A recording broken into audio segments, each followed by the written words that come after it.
Twin political storms gathered more force today over potential misdeeds at the IRS and the seizure of reporters' phone records. The Attorney General faced questions before the House Judiciary Committee, and the administration came under new criticism.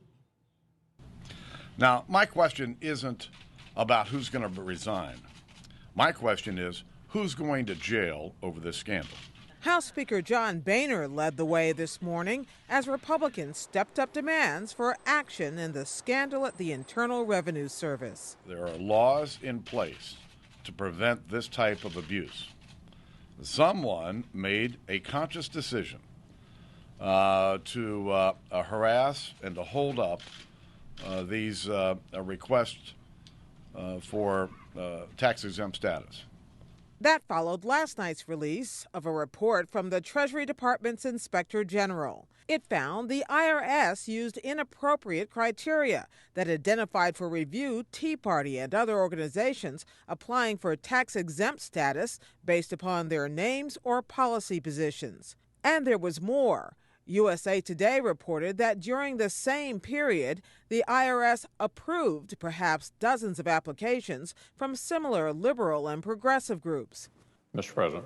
On the Senate floor, Republican Minority Leader Mitch McConnell pressed the White House to make sure the IRS cooperates fully with congressional investigations. These allegations are very serious. That there was an effort to bring the power of the federal government to bear on those the administration disagreed with in the middle of a heated national election. It actually could be criminal. And we're determined to get the answers. McConnell and the other 44 Republicans in the Senate signed a letter to President Obama demanding full compliance.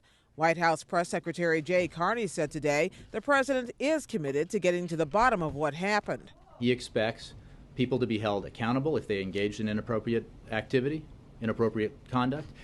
He expects the Treasury Department and the IRS to take all the necessary actions to ensure that this kind of thing cannot happen again. Please rise. I will begin. Attorney General Eric Holder has already begun a criminal investigation into the IRS matter, but some lawmakers see larger patterns at work.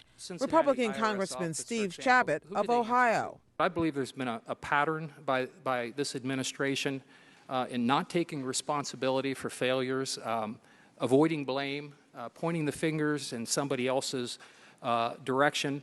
Would you agree with that? No. I thought you might say that.